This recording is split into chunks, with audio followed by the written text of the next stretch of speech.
So this lesson, which goes along with the second module, the first topic, is going to give you a sense of the overall class structure in the 1600s through the mid-1800s in Japan, this period of time known as the Tokugawa shogunate. And you've seen that Japan has been unified, first by Nobunaga and then by Hideyoshi. These were two unifiers after that 100-year period of civil war in Japan in the 1600s. And after the death of Hideyoshi, we have the rise of Tokugawa Ieyasu, who had fought initially under Hideyoshi and was an ambitious military commander. He completed the unification of Japan and established a new military government known as the Tokugawa Bakufu, the tent government.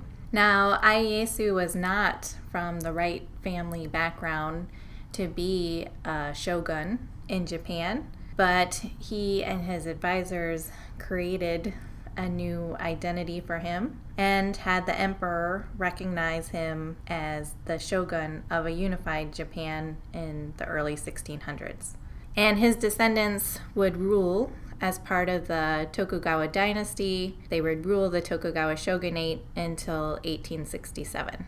The next slide, which is titled Tokugawa Japan, introduces you to the overall structure and important elements of the strict hierarchy during the Tokugawa period. Now, during this 250-year period of peace and prosperity, Japan was ruled by a shogun. Officially, there was an emperor who traced his descent from the sun goddess, but the emperor during the Tokugawa period, as it had been during the preceding feudal period, was more of a figurehead, a spiritual leader, not a political or military leader. The emperor, as I mentioned, recognized the Tokugawa shogunate, and the Tokugawa shoguns modified Japanese society in several very important ways. One of the things that they did, starting with Ieyasu, was introduce this very strict social economic hierarchy, and it borrowed principles from China, these Confucian principles that we had mentioned during Ming China. And under this strict hierarchy, there were supposed to be four main classes in society, which are shown on the next slide. But each one of these classes had very distinct expectation and a set of legal guides for how they were supposed to dress, how they were supposed to style their hair, how they were supposed to behave. And you were supposed to be able to tell by each person's outward appearance whether they were a member of the samurai, the peasant, the artisan, or the merchant class. So, for instance, samurai were the only ones who could carry swords. They were the only ones who could wear their hair in the top knots that we associate with samurai. There were certain colors of dress that were only allowed for certain classes of people. And my favorite, it always stays with me, is that the peasant classes weren't allowed to carry umbrellas. So there were certain things that were allotted for your particular class, and you weren't supposed to have any aspirations to move into a different class. It was supposed to be set. You were inheriting your identity, your occupation from your father, and your father from your grandfather, and this was supposed to pass down from generation to generation. And the reason peasants weren't allowed to carry umbrellas is because they were just supposed to get wet. That's what peasants did. Or they were allowed to wear hats, but definitely not carry any umbrellas. If a peasant was doing that, he could actually be punished.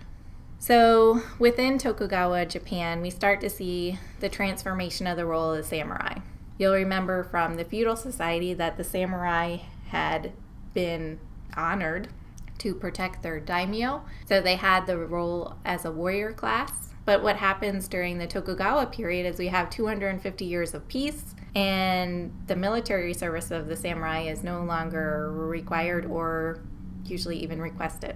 So the samurai have to find new ways to support themselves because during feudal Japan, they had gotten usually parcels of land, but sometimes a percentage of tax dues in order to support themselves. And when they weren't fighting during this period of peace, they could no longer access new claims to land or cash payments. So a lot of them had to look for jobs elsewhere.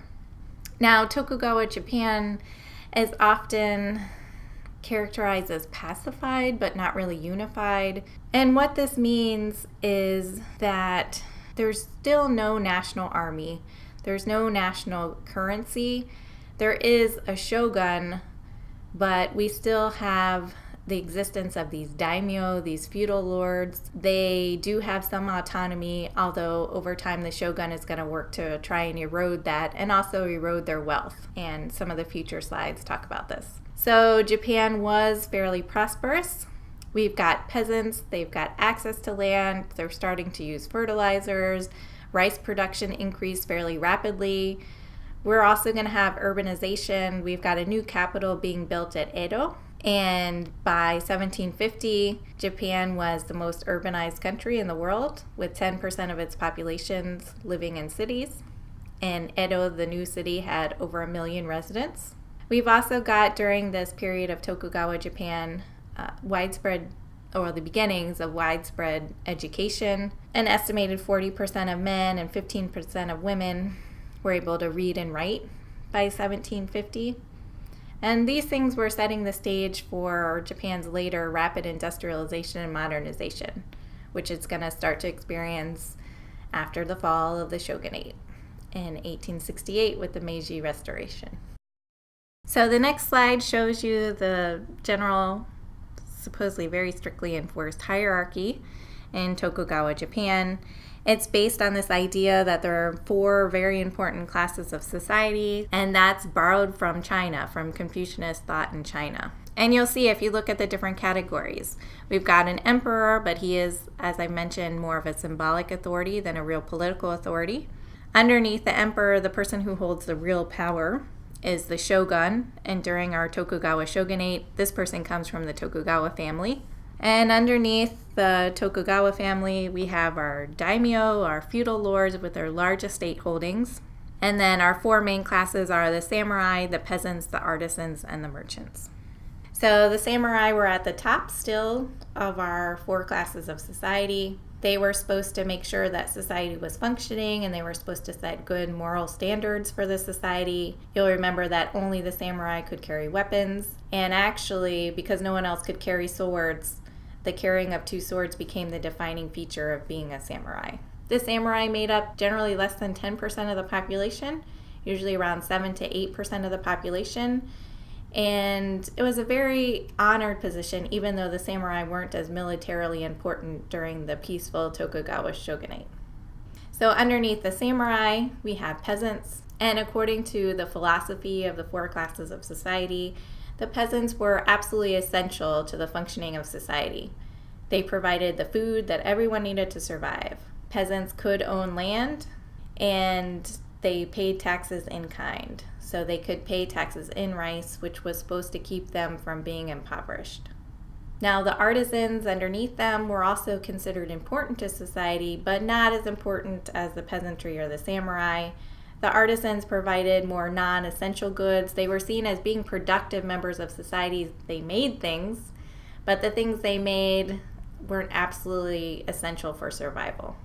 And then on the lowest rung of this hierarchy, known as the 4 classes of society, were the merchants. And you can compare this to merchants during Ming China. The merchants were seen as lesser than the other classes. They did generate wealth, but the thought was that they didn't produce anything, they didn't make anything, they weren't essential to society. They could be taxed, so that was profitable, but they weren't absolutely essential for the functioning of society. So overall, this 4 classes of society is borrowing from Confucianist thought that set up society so it's organized by your morals and your contributions. That determine where you are supposed to go on the hierarchy, not your wealth. And I should point out too that this 4 classes of society wasn't always an accurate reflection of how people actually lived and the honor and the wealth that people had in society. There were other classes, so there were shunned classes like indentured servants. And, there's also some variation within these different 4 classes. So, for example, There were poor samurais who might live basically the same as a peasant. And there were different classes of samurai. So there were masterless samurai known as ronin. So it was supposed to be a very structured, systematic organization of society. But the reality was there was flux and there was movement within these classes, and people's material well-being wasn't always reflected by their official class designation. But this was an attempt on the part of the shogun to give a very strict structure and order to society and define everyone's roles. You'll see that the Tokugawa shoguns were very aware of the potential threat that the daimyo posed for them. These daimyo were the feudal lords. They had big, large landholdings in rural areas, and the fear was that these daimyo would be too autonomous, that they would raise armies of samurai soldiers and potentially tear the power away from the shogun. So the Tokugawa shoguns tried to exert their power over the daimyo and make sure that these daimyo didn't act independently. So some of the things they did, for example, is with the new capital at Edo, the shogun, starting with Ieyasu, made it so that the daimyo had to spend 10 months at a time in the new capital of Edo, and then could return to their rural areas for 10 months, and then were forced to come back to Edo. So this meant that the Tokugawa shogunate could keep an eye on the daimyo. It also had the effect of decreasing the overall wealth of the daimyo, because now the daimyo had to split their holdings between the rural area and maintaining a rather large house to show that they were still wealthy and powerful in the city of Edo. We also had these daimyo going in these big long caravans from Edo out to the rural areas every 10 months, and that was expensive. They took these huge retinue of people with them, and they carried a lot of things back and forth, so this took time and money. We had some other things that the Tokugawa shogun required. So he had to approve all marriages of the daimyo, and the daimyo were also forced to abide by the system of hostage taking. So they might send a wife or a mother or a son to live with another family of the nobility in order to cement an alliance, and that was overseen by the Tokugawa shogun. So overall, we've got this system of alternate attendants, which had the daimyo dividing up their attention, their property, their time into two different places. Half the time they had to spend in the city of Edo. We have new controls over marriages, and we have this enforced system of hostage taking to cement alliances. And all of this was so that the shogun could keep an eye on the daimyo and make sure that they weren't planning rebellion or becoming too wealthy in the rural areas. So overall, the Tokugawa shoguns introduced big structural changes. They elaborated on the Confucianist thought and modified it for Japanese society, introducing a very strict hierarchy that wasn't supposed to allow any mobility between the four different classes. We also saw during this peaceful period that the samurai became less important as warriors, so they're going to have to find new ways to support themselves. We have a very strong centralized government under the Tokugawa shoguns, although the government doesn't control every aspect of society, so they're still not minting money, they still don't have a centralized army, they still don't have a centralized system of tax collection.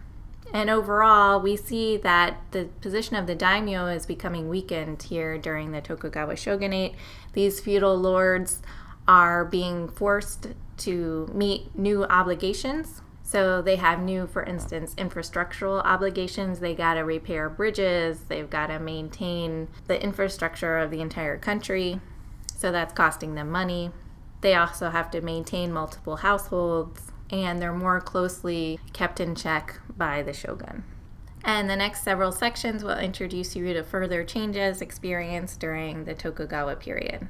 You're going to see the changing role of the samurai, how Japan tries to isolate itself from the rest of the world, And overall, just remember that this was a period of prosperity and urbanization for Japan that is going to allow it to rapidly industrialize and modernize in the second half of the 1800s.